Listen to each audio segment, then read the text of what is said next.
It's nighttime for me, but tonight we'll be picking up Shakespeare sonnets once again. I have a lovely cup of Earl Grey tea with honey and milk, and I'm going to be enjoying reading these to you.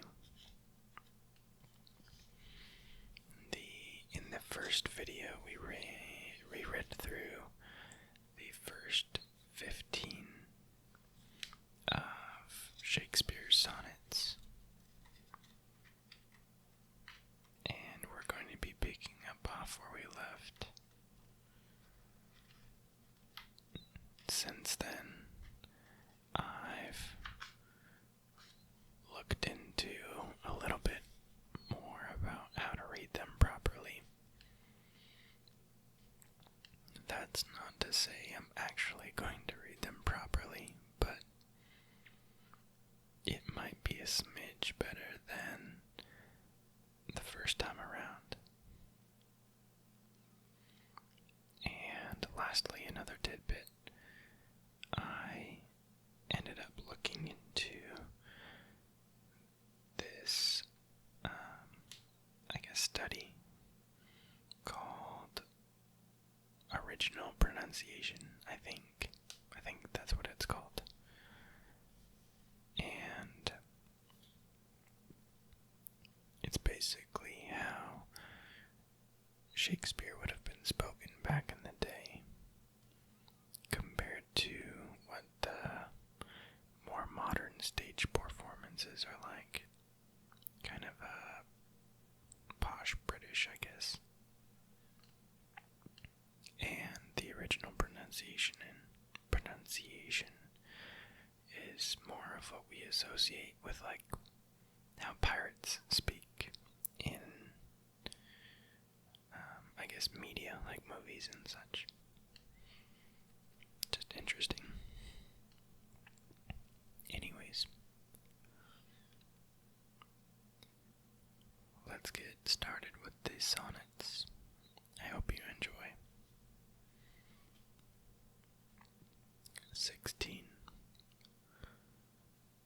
But wherefore do not you a mightier way make war upon this bloody tyrant, time, and fortify yourself in your decay with means more blessed than my barren rhyme? Now stand you on the top of happy hours, and many maiden gardens yet unset. With virtue's wish would bear you living flowers much liker than your painted counterfeit. So should the lines of life in that life repair, which this time's pencil of my pupil pen, neither an inward worth nor outward fair, can make you live yourself in eyes of men. To give away yourself keeps yourself still, and you must live drawn by your own sweet skill.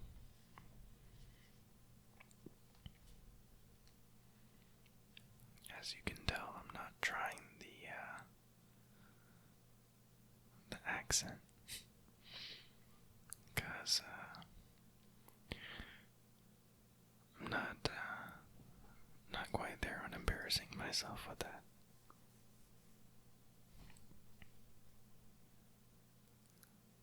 17. Who will believe my verse in time to come,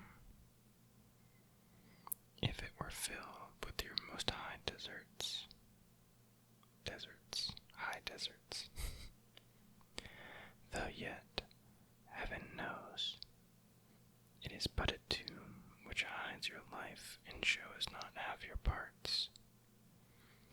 If I could write the beauty of your eyes, and in fresh numbers number all your graces, the age say, his poet lies.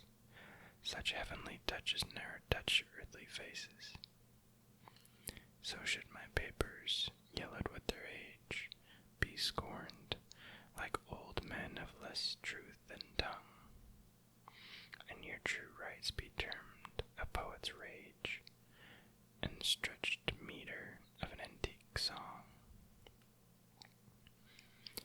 But were some child of yours alive that time, you should live twice in it and in my rhyme.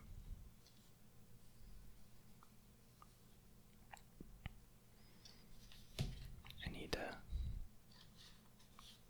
tell myself constantly to slow down as I'm reading, because I'm not used to reading so slow. Hopefully I'll get better. Alright. 18. Shall I compare thee to a summer's day? Thou art more lovely and more temperate. Rough winds do shake the daring buds of May, and summer's lease hath all too short a date. Sometimes too hot the eye of heaven shines, and often in his gold complexion dimmed, and every fair from fair sometime declines, by chance, or nature's changing course untrimmed. But thy eternal summer shall not fade, nor lose possession of that fair thou owest. Nor shall death brag thou wanderest in his shade, when in eternal lines to time thou growest. So long as men can breathe, or eyes can see, so long lives this, and this gives life to thee.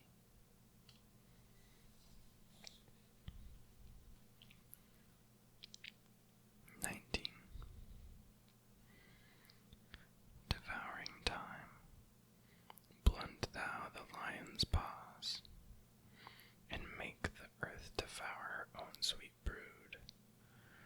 Pluck the keen teeth from the fierce tiger's jaws, and burn the long-lived phoenix in her blood. Make glad and sorry seasons of thou fleets, and do whatever thou wilt, swift-footed time, to the wide world and all her fading sweets. But I forbid thee one most heinous crime. Oh, carve not with thy hours my love's fair brow, nor draw no lines there with thine antique pen. Him in thy course untainted to allow, for beauty's pattern succeeding men. Yet do thy worst, old time, despite thy wrong. My love shall in my verse ever live young. 20. A woman's face with nature's own hand painted hast thou, the master mistress of my passion. A woman's gentle heart, but not acquainted with shifting change, as is false women's fashion. An eye more bright than theirs, less false and rolling, gilding the object whereupon it gazeth. A man and you all use in his controlling, which steals men's eyes and women's souls amazeth. And for a woman wert thou first created, till nature, as she wrought thee, fell a-doting, and by addition me of thee defeated, by adding one thing to my purpose, nothing, but since she pricked thee out for women's pleasure, mine be thy love, and thy love's use their treasure.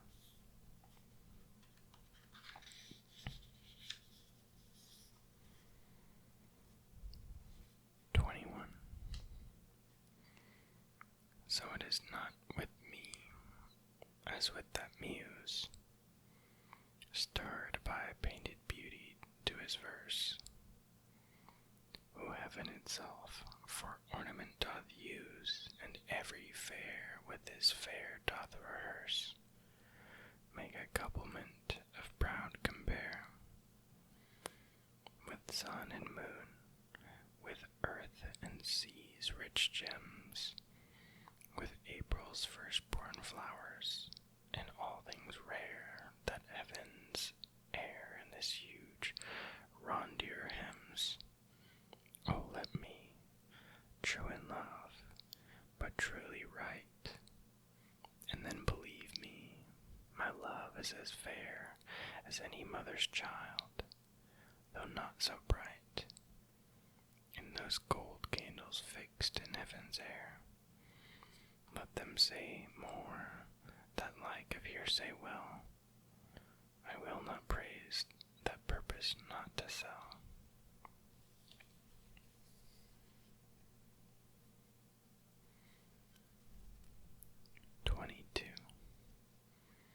My glass shall not persuade me I am old, so long as youth and thou are of one date.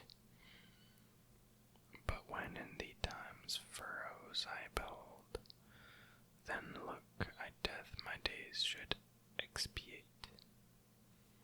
For all that beauty that doth cover thee is but the seemly raiment of my heart, which is thy breast doth live, as thine in me, which in thy breast doth live, as thine in me. How can I then be elder than thou art? Oh, therefore, love, be of thyself so wary, as I, not for myself, but for thee will, bearing thy heart, which I will keep so chary, as tender nurse her babe from faring ill. Presume not on thy heart when mine is slain, thou gavest me thine, not to give back again.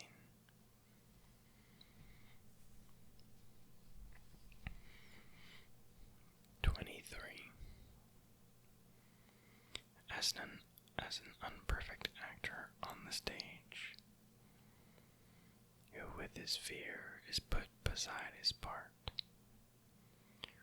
or some fierce thing replete with too much rage, whose strength's abundance weakens his own heart. So I, for fear of trust, forget to say the perfect ceremony of love's rite, and in mine own love's strength seem to decay, or charged with burden of mine own love's might. Oh, let my looks be then the eloquence and dumb presagers of my speaking breast, who plead for love and look for recompense,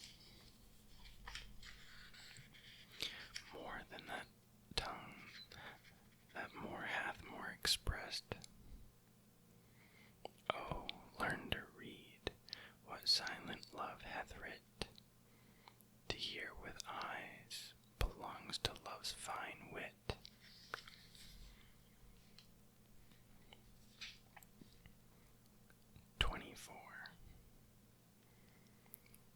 Mine eye hath played the painter, and hath stelled thy beauty's form in table of my heart.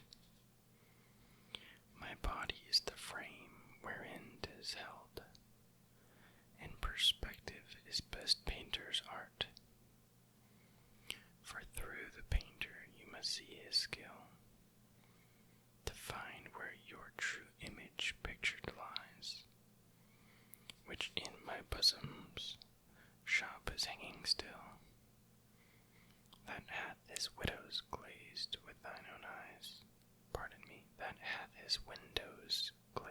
thine eyes. Now see what good turns eyes for eyes have done. Mine eyes have drawn thy shape, and thine for me are windows to my breast, where through the sun delights to peep, to gaze therein on thee. Yet eyes this cunning want to grace their art. They draw but what they see, know not the heart.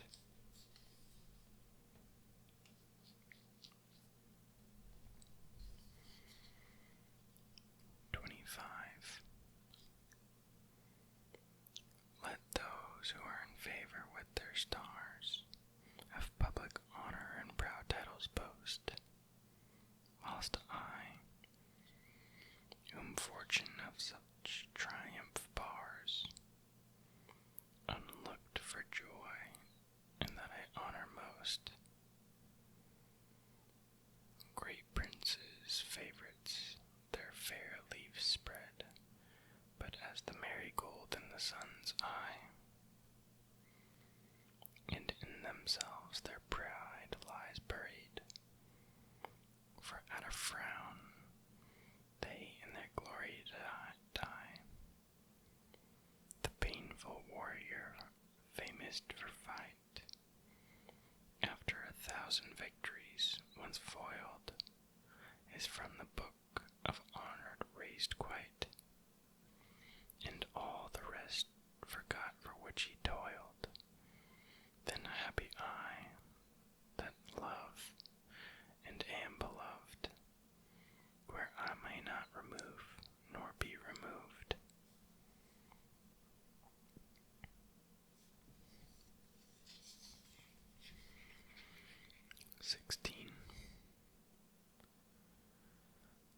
Sorry, 26. Lord of my love, to whom in vassalage thy merit hath my duty strongly knit, to thee I send this written ambassage, to witness duty, not to show my wit. Duty so great, which wit so poor as mine makes seem bare, in wanting words to show it. But that I hope some good conceit of thine in thy soul's thought, all naked, will bestow it, till whatsoever star that guides my moving points on me graciously with fair respect, and puts apparel on my tattered loving, to show me worthy of thy sweet respect. Then may I dare to boast how I do love thee. Till then, not show my head where thou mayest prove me.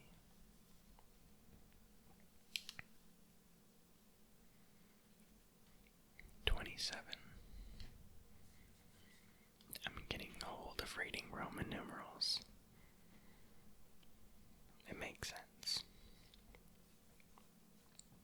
27. Weary with toil, I haste me to my bed. The deer repose her limbs with travel tired, but then begins a journey in my head, to work my mind when body's works expired. For then my thoughts, from far where I abide, intend a zealous pilgrimage to thee, and keep my drooping eyelids wide open, looking on darkness which the blind do see, save that my soul's imaginary sight presents thy shadow to my sightless view, which, like a jewel hung in ghastly night, makes black night beauteous and her old face new. Lo, thus, by day my limbs, by night my mind, for thee and for myself no quiet find.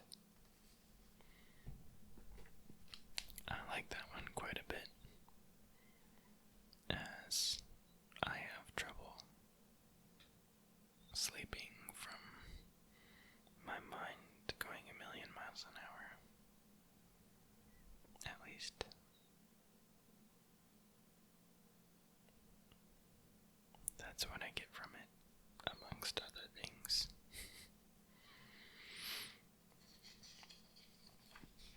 Alright. 28. How can I then return in happy plight, that am debarred the benefit of rest, when one day's oppression is not eased by night, but day by night, and night by day oppressed, in each, though enemies to either's reign, do in consent shake hands to torture me, the one by toil, the other to complain how far I toil, still farther off from thee. I tell the day, to please him, thou art bright, and dost him grace when clouds do blot the heaven. So flatter I the swart complexioned night, when sparkling stars twire, not thou gildest the even, but day doth daily draw my sorrows longer, and night doth nightly make grief's strength seem stronger.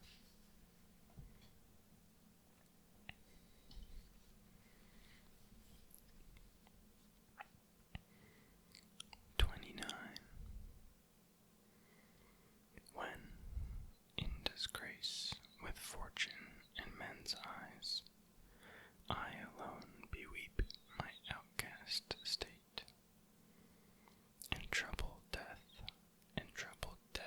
heaven with my bootless cries, and look upon myself and curse my fate, wishing me like to one more rich in hope, featured like him with friends possessed, desiring this man's art in that man's scope, with what I most enjoy contented least, yet in these thoughts myself almost despising, haply I think on thee, and then my state, like to the lark at break of day arising, from sullen earth sings hymns at heaven's gate, for thy sweet love remembered such wealth brings, that then I scorn to change my state with kings. 30. When to the sessions of sweet silent thought I summon up remembrance of things past, I sigh the lack of many a thing I sought, and with old woes new wail my dear team, and with old woes new wail my dear time's waste. Then can I drown an eye, unused to flow, for precious friends hid in death's dateless night, and weep afresh love's long since cancelled woe, and moan the expense of many a vanished sight. Then can I grieve at grievances foregone, and heavenly from woe to woe tell o'er the sad account of fore bemoaned moan, which I knew pay as I not paid before. But if the while I think on thee, dear friend, all losses are restored, and sorrows end.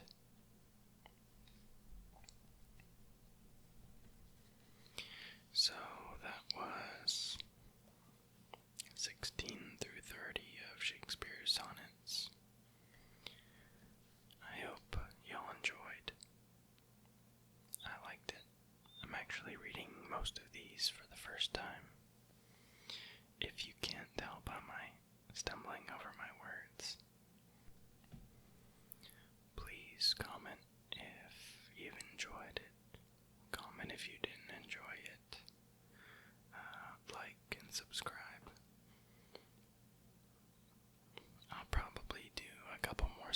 videos, but I've got plenty of other ideas in mind.